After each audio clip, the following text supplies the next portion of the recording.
Bruchot habaot, ladies, Shavua Tov, and thank you for tuning in, whether it's to Torah Anytime or if you're logging on to ohelsarah.com. Both sites are incredible sites. Torah Anytime, a site with all the rabbis and all the rebbitzins that you can log on to and listen to Divrei Torah, and ohelSarah.com, which is the exclusive Torah site for ladies. I commend you all for constantly tuning in to absorb and enrich your lives more and more with Torah so that you can do the necessary changes that are needed, especially now in this crisis, in order to reap the rewards and a full refuah. So without further ado, I want to get into part 2 of this 3-series lecture. In the last shiur, part 1, we spoke about Parshat Tisa and how the first pasuk of that parasha reflects the situation Am Yisrael and the entire world is now in. We discussed the idea that whatever happens in the world is meant as a sign for Am Yisrael that change and tshuva is needed. And if we do the necessary tshuva, then HaKadosh Baruch Hu will redeem us. We spoke about the idea that the words Ki Tisa et Rosh Bnei Yisrael implies that HaKadosh Baruch Hu will cause us to lift up our heads in His direction. He's going to have to do something drastic to get our attention, very much like a father who needs to sometimes patch the child in order to set him straight. And once HaKadosh Baruch Hu has our full attention and we react to Him accordingly, then what? What does the father do at that point? He picks up the child, he hugs him, and he says, "Don't cry.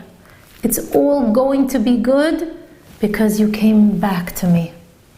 So you know what I'm going to do now, Hashem says? Ki Tisa. Because you lifted up your heads in my direction and you reacted to me, I am going to fulfill the other part of Ki Tisa. I'm going to raise you up and put you on my shoulders. I'm going to carry you through this time, watch over you, and protect you. Ladies, this is an amazing moment that we're in. There were certain things that were known to Am Yisrael that were great protectors in times of difficulty and especially in times of a plague.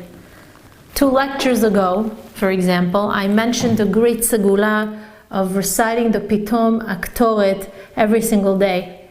I also mentioned that this was a gift that was given to Moshe Rabbeinu alav shalom by one of the malachim when he went up to the Shamaim to retrieve the Torah. But you're not going to believe this, ladies. The Midrashim tell us that the malach that offered him the secret against troubles and plagues was none other than the Satan himself, the Malach HaMavet. Could you imagine this? The angel of death gave Moshe Rabbeinu a gift.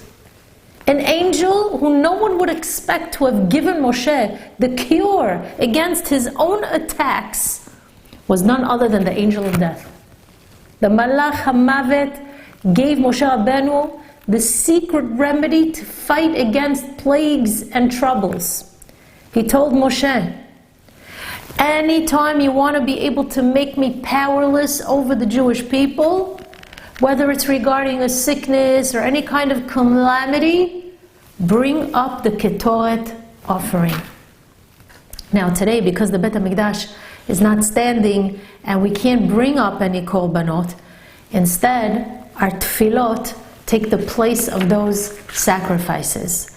Therefore, the recitation of the Pitom Aktoret is an amazing protection against all sicknesses and calamity that befall us, lo alenu.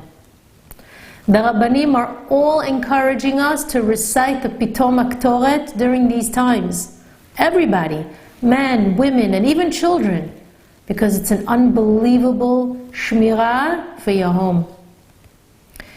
Now, another item to combat this plague is tzedakah, ladies, because tzedakah tatzil mimavet. We said earlier that the Midrash tells us that Moshe Rabbeinu was given matanot. He was given gifts by various malachim when he ascended to the heavens. And one of those malachim who gave him the secret of making him powerless was the Satan, the Malach Hamavet. Chachamim tell us Moshe Rabbeinu received matanot. If you look at the word matanot, you'll notice that the first letter, mem, and the last letter, taf, spells out the word met. Moshe Rabbeinu received gifts that can help combat dangerous times that can chas v'shalom lead to death, lo alenu. But our Chachamim tell us, in order to combat the outside letters of the word matanot, you have to look at the inside letters that remain, which spell out the word tenu, taf, nun, vav, which means to give. If you want to defeat the outside letters of the word matanot, met, we need to bring out the inner three letters, which spells out the word tenu. We need to give and give, because tzedakah is another kind of protection, ladies. That's why Ohel Sarah is holding a Pesach campaign, especially now in this time of crisis, to help all those in need, all those who are not working right now, all those who really need help, all those who are not making it through this Chag. We're holding a campaign, ladies. We're trying to raise a few $1,000s for this cause. I urge every single one of you to log on to www.ohelsarah.com. Sarah is without an H. Click on the donate button and please donate to this incredible cause, dafka now in this time of crisis. Don't forget to mark down in the notations that you're doing it for the Pesach campaign, and please put your name, your full name, your mother's name, so that we can daven for you throughout this entire Chag of Pesach. I urge every single one of you, this is Kimcha de Pischa, and it's going to be a protection. The tzedakah that you give and the other things that we're doing here is going to help you get through this terrible time, B'ezrat Hashem.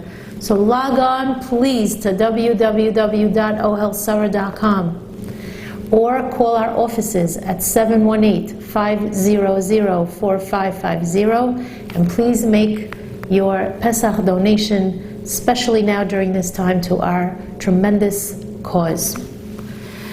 So tzedakah is also a practical advice that can save us. And there's something else we can take upon ourselves in these uncertain times, and that's something I also spoke about in the last lecture, which is Shmirat Shabbat. Shabbat has the amazing ability to protect us from all harm.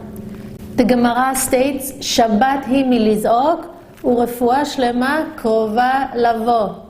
Shabbat is the antidote to all sicknesses, ladies. More than you guard the Shabbat guards you. In the last lecture, I spoke to you about the importance of keeping Shabbat in the correct manner as Chodesh Nisan approaches, which is coming up this coming Thursday, B'ezrat Hashem. We have to see to it that Shabbat is kept kadat v'kadin in our homes. Now, I'm not referring to the honor that we give the Shabbat in the sense that we're not mechalel the Shabbat necessarily. But how do we really keep the Shabbat? Do we afford the Shabbat its proper kavod? Is the Shabbat table something that we could be proud of? Do we talk about mundane matters, sports, the latest news, gossip, who knows what at the table?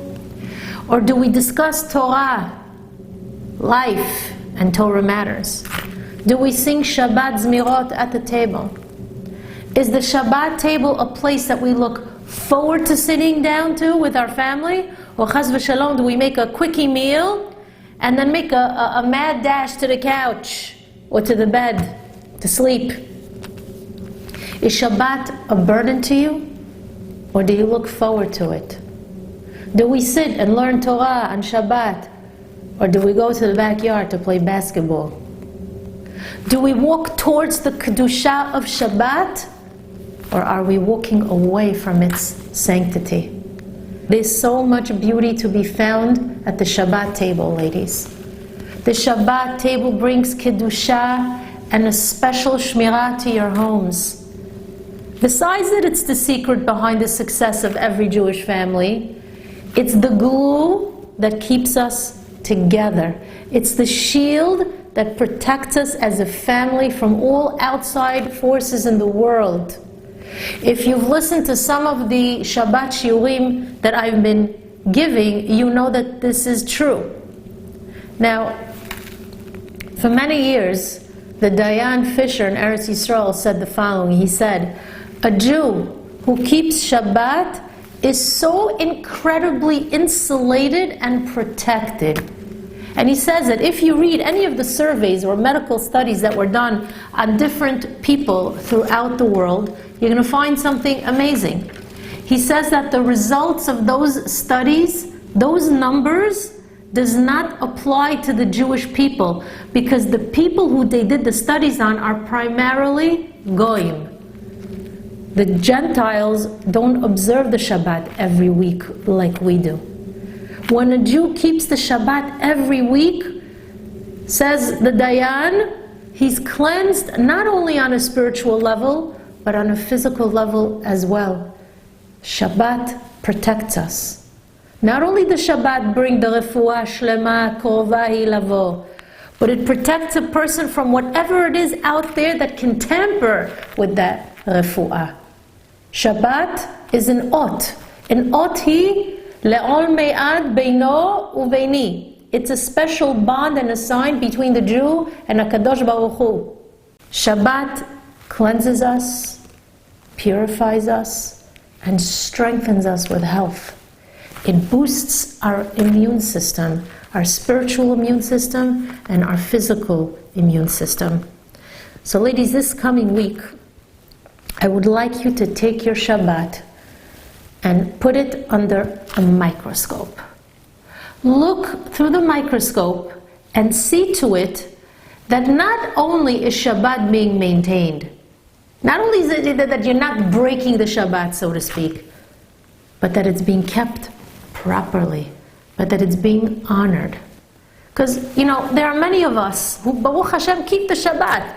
We don't necessarily turn on the lights. We may not carry or turn on any devices of any kind. Some of us even know the laws of borer and certain halachot that pertain to eating. And all that is amazing, ladies. But that's only 50% of the work. Because what about the honor of the Shabbat? What about the zachor v'shamor part? Not only do we need to observe the Shabbat, that's the shamor, but we also have to have the zachor part. We need to remember to honor the Shabbat. That's why the men go to shul in a suit, dressed up nicely. We walk to shul in a way that demonstrates honor to the Shabbat. And even now, as we're confined to our homes, we should be dressed lichvod Shabbat Kodesh. Come to the tables dressed appropriately, ladies. The Shabbat table is what brings everything and everybody together. It's actually the highlight of Shabbat. Where do you congregate on Shabbat if it's not at your Shabbat tables? That's the place where we bond with the children. That's the place where we sing mizmorim. That's the place where we share divrei Torah. That's the place where all the mundane matters of the world fall to the wayside and we talk only about Hashem and spiritual matters. The Shabbat table is where the inspiration happens. It's where connections are being made. That's the place where guests are being comforted and enlightened and infused and energized. Ladies, if we honor the Shabbat and we guard it, the Kedusha of Shabbat will watch over us and protect us. So although we're all being so cautious and we remain confined in our homes, it doesn't mean that Judaism is now being put on hold. Because this is the time when Torah and mitzvot have to be increased, and more than that. This is the time when we have to be more meticulous in our observance of the mitzvot. Because there's so much you can do from your homes. There's so much you could correct from inside your house. There's so much you could rectify from bifnim, inside of you. There's a lot of work to be done inside our homes, ladies, especially when it comes to the women of Am Yisrael. What do we know about the pnim and the women? Chachamim tell us, Kol kevuda bat melech pnima. The work we have to do in order to bring honor to the melech, because we're benot melech, begins inside, pnima. It begins with the tzniut of the woman, the tzniut of the house. And notice how HaKadosh Baruch Hu is keeping you locked into your ohen. So this isn't the time now to catch up on the latest gossip, or to be on Instagram all day long chatting with your friends, or spending time on any chat groups. This is the time to introspect inside your homes, inside your hearts and your souls, and do what you need to do to make the necessary changes to your life that have disconnected you from your spiritual obligations to HaKadosh Baruch Hu. If there was ever a time to understand the messages from HaKadosh Baruch Hu, it's now. Now is the time to do tshuva, ladies. Now is the time where your tefillot are needed. Now is the time where your tzniut is being called upon. Now is the time to intensify your learning. The learning is the life force of the Jewish people. It's our oxygen. As long as we're in the water, ve'en mayim el Torah, as long as we give honor to the Torah that we've been unfortunately and sadly neglecting, then we have a chance. We have a chance at survival. Because a Jew cannot survive out of water. So let's remember who's behind the mask. It's HaKadosh Baruch Hu. And let's remember what He's asking from us. HaKadosh Baruch Hu is asking us to do tshuva and to make the necessary cheshbonot hanefesh. He's asking for more Torah dafka in this time of crisis. This is the time of the final Geulah.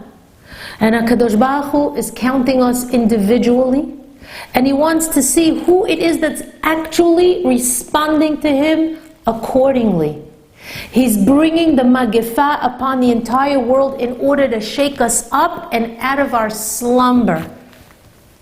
Because, ladies, we find ourselves in very trying and daunting times when the entire world is in a state of fear and unrest. And it looks like the four corners of the world have been affected and rocked by this tiny but potent and deadly virus. People are being quarantined.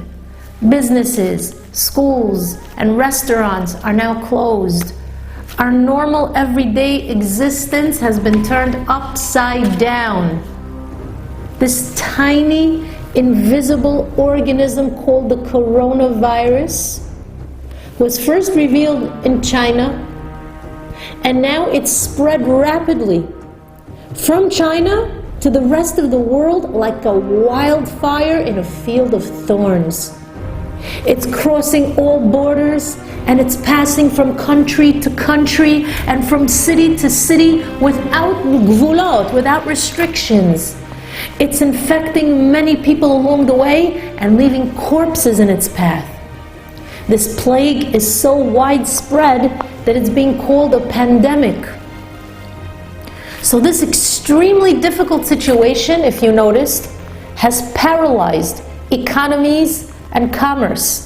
Large corporations, including oil companies, airlines, Fortune 500 companies, restaurants, hotel chains, they've all collapsed abruptly like a tower of cards. Millions of dollars have been lost, ladies. The borders between countries have been closed and nobody is allowed in or out. We're being confined to our homes. And what comes to my mind, ladies, is the pasuk in the Torah that we've been reciting in our tefillot every morning. Ashrei yoshvei beitecha. Fortunate are those who dwell in your house. The house, ladies, the house. And people are dumbfounded. They can't begin to comprehend how this is possible. Because if you think about it, mankind has made so much progress on all fronts. Modern technology is mind-boggling. We're able to travel from one side of the world to the other in a matter of hours. We put a man on the moon. Advances in medicine are remarkable. Diseases that were once fatal are now curable, Baruch Hashem. Yet, look at what's happened. This tiny organism, this virus called corona, is traveling at will throughout the world without interference, and nobody right now is able to stop it. Am Yisrael, the descendants of Avraham, Yitzchak, and Yaakov, we who received the Holy Torah directly from HaKadosh Baruch Hu at Har Sinai, we believe, as our forefathers did, that nothing happens in this world coincidentally. We believe wholeheartedly that everything is orchestrated and supervised by the one above. No one has the explicit and unequivocal knowledge to explain why HaKadosh Baruch Hu has subjected the entire world to this virus. We don't know. We could guess. But what we do know is that it's compelling us to search our own neshamot and make a cheshbon hanefesh. We have to introspect. So we're going to learn together now, ladies. The following is what the Rambam, alav shalom, wrote in Hilchot Ta'anit. I'm going to translate the Hebrew into English for you to make it a little easier for you. Listen to what he writes. This practice is one of the paths of tshuva. What practice? That when troubles arise and the people cry out to Hashem and sound the trumpets, that's the call of the shofar, everyone will realize that they were subjected to the misfortune due to their misdeeds. This awareness can help remove the troubles. However, should the people fail to cry out, to do teshuvah, or sound the trumpets, and instead they say, what has happened to us is merely a natural phenomenon, and this trouble is merely a chance occurrence. It's just a virus. It'll be over soon. Says the Rambam, then you should know that this is a catastrophic conception of things, which means you shouldn't think that way, because it only causes them, the people, to remain committed to their ma'asim ra'im. You hear these words? And consequently, lo alenu, this trouble will lead to further troubles. And then the Rambam quotes what's written in Sefer Vayikra and what's implied by what Hashem tells Am Yisrael in Sefer Vayikra. What does it say there? I believe it's Perek Chavav. Ve'im bezot lo tishme'u li. And despite this, meaning despite the fact that I've brought certain calamities upon you, whatever that calamity may be, whether it's a natural disaster, a magefa, doesn't matter what, and despite this, you still do not listen to me and you remain indifferent to me. Ve'halachtem imi bekeri. And if you're going to treat me as if I'm a mere happenstance, as if I'm just a coincidence, then what's going to happen? Ve'halachti imachem bechamat keri. Then I will treat you with the fury of happenstance. These are very, very frightening words, ladies. In other words, Hashem is saying, when I subject you to troubles so that you will perform teshuvah, but then you say, it's just a chance occurrence, I will then have no other choice but to compound your troubles as an expression of vengeance for that indifference. Ladies, listen, this is not me talking. If you want to read the warnings of Hashem, open up Sefer Vayikra. Turn, and I urge you to do that. because I don't want to even read to you what it says there, the rest of the psukim. But I want you to read it yourselves and read the translation, and then read what Rashi and all the Midrashim have to say about this. Turn to Sefer Vayikra, to Perek Chavav, which is chapter 26. You can begin with a pasuk Chaf Zayin, which is 27, pasuk 27, maybe even a little before that, and keep reading till the end of that chapter. And see, read it for yourselves. Tell me if it doesn't all of a sudden create shivers down your spine as you're reading it.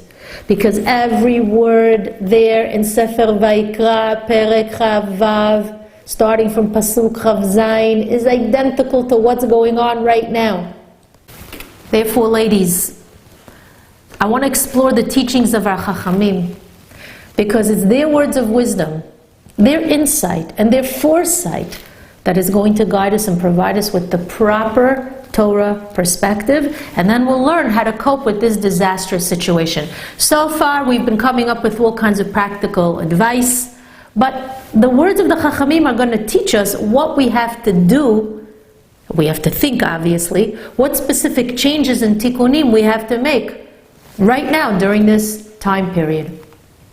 Because in this time of crisis, you should know, Hashem is a refuge, and He's a strength for us, and He's very much accessible. This is the time we have to turn to Him and ask Him for forgiveness and ask Him for mercy.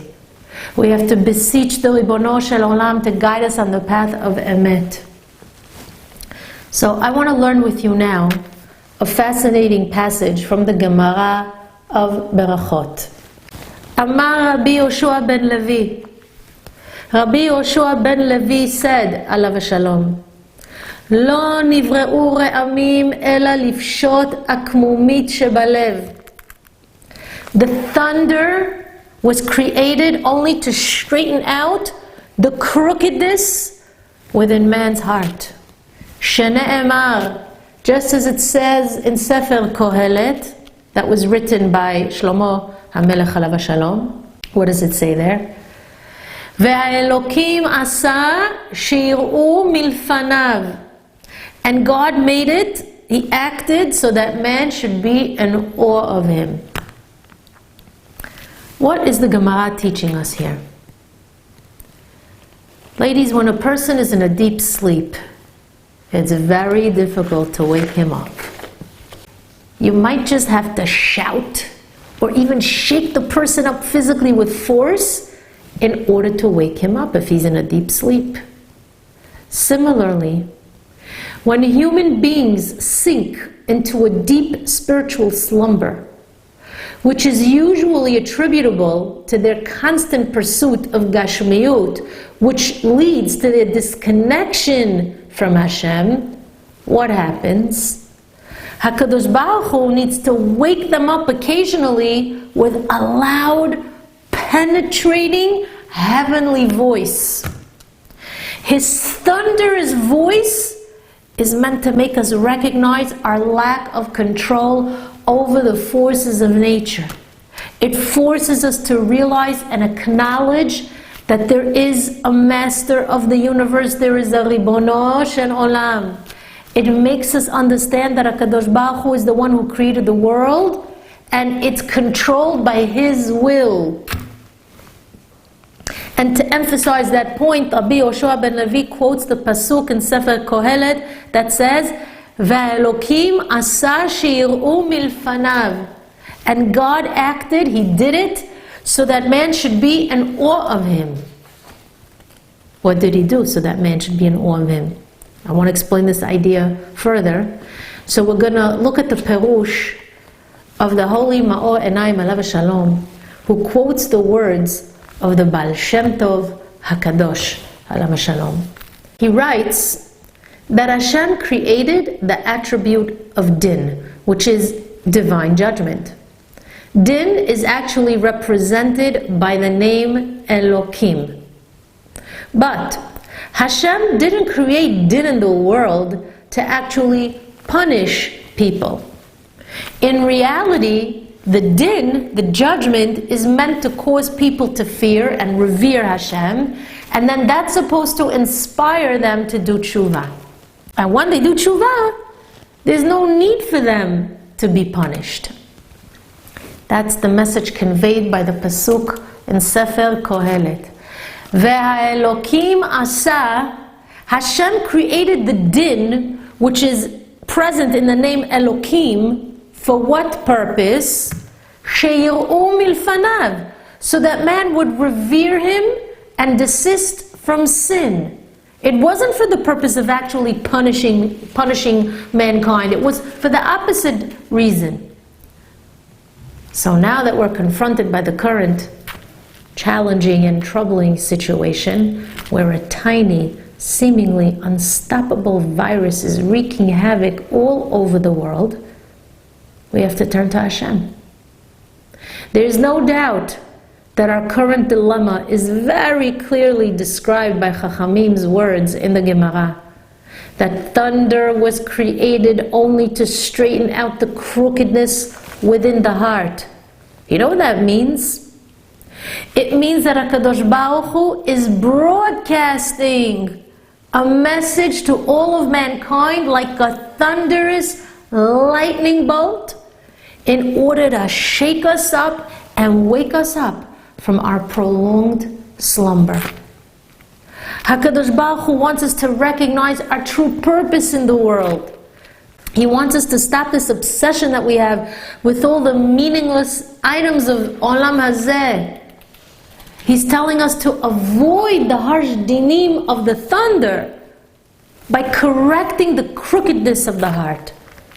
So we have to first and foremost acknowledge the fact that HaKadosh Baruch Hu did all of this so that we should be in awe of Him. We have to be more attuned to hear Hashem's voice reverberating throughout the world, and it's calling out to us that we should wake up. This is the time to fortify ourselves against the Yetzer Hara, who's trying to convince some of us that this is just a virus and it's going to pass as long as we stay confined for 2 weeks. Ladies, this way of thinking is false and it won't lead to the emet, ladies. It's going to simply prolong our tshuva, as the Rambam says, and it's going to prolong our suffering, chaz v'shalom. See, the world experts, they named this deadly virus that's causing all this devastation worldwide by the name Corona. And many Rabbanim tried to figure out the significance of this name.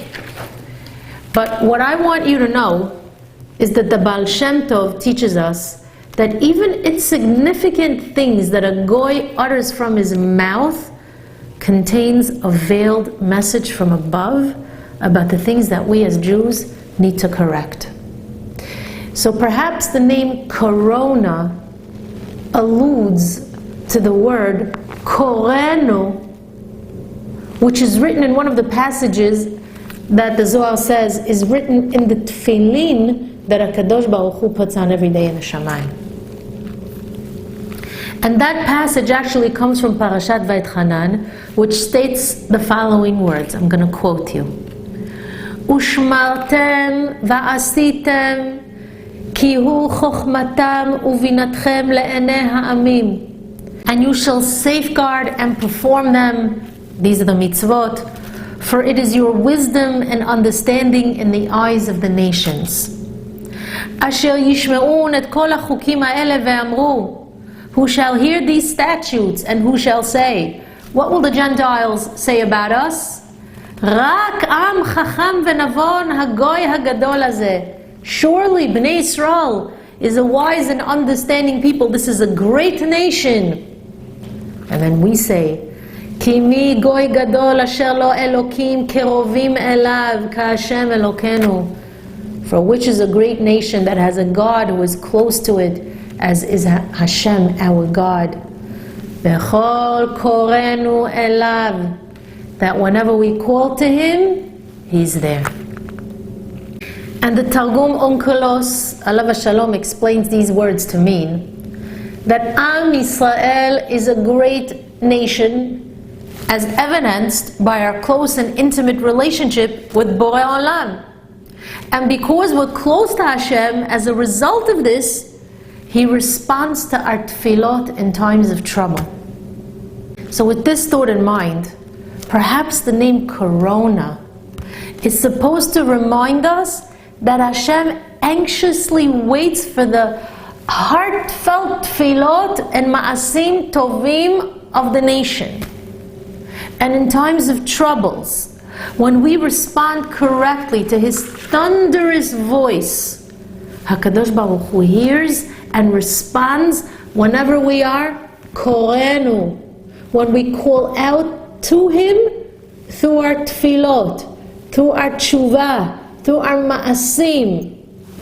And if we act accordingly, then the words of David HaMelech in Sefer Tehillim, Perek Chaf, will come to life. What does he write there? Hashem Yoshia, Hashem will save. HaMelech Ya'anenu, the King will answer us when? Beyom Korenu, on that day that will call out to Him. Not only that, but when we see how much damage this tiny virus accomplished throughout the world in such a short period of time, whether in the health department or financially, it compels every single one of us to express our gratitude to Hashem and to say with all our hearts and with all our souls, especially, by the way, when we're reciting the beracha of Modim in Shmona Esrei, because what do we say there in that tefillah? Al chayenu hamesurim beyadecha. We thank you, Hashem, for our lives that are placed in your hand. Ve'al nishmotenu hapekudot lach. And we thank you, Hashem, for our souls that are entrusted to you. Ve'al nisecha shebechol yom imanu. And for your miracles that are with us every day. ועל נפלאותיך וטובותיך שבכל עת, ערב ובוקר וצהריים. And we thank you for your wonders and your favors at all times, evening, morning, and afternoon. Do you understand the significance of the acknowledgement and expression of thanking Hashem for our lives that are entrusted to His hand? We learn from here that the entire world rests, so to speak, in the hands of Hashem, because He's the one who controls the creation. Our lives rest in the hands of Hashem. He's the one watching over us like a person who holds a precious, fragile treasure in his hands, protecting it from all harm. Ladies, I want to conclude by just telling you that you should please tune in on Tuesday, and as we continue with part 3 of this series, I want to remind you, please, about the tzedakah, to call OL Sarah's office, 718-500-4550, and make your donation for Pesach, Kimcha de Pischa, or to log online to www.ohlsarah.com. And please make your donation. And I want to wish you all safe days, calm days, ones filled with emunah, with yirat shamayim, and a resolve to do whatever you can to make each day count, so that we could be worthy to be the recipients not only of a refuah shlema, but of a geula shlema. Amen ken. Yehi ratzon.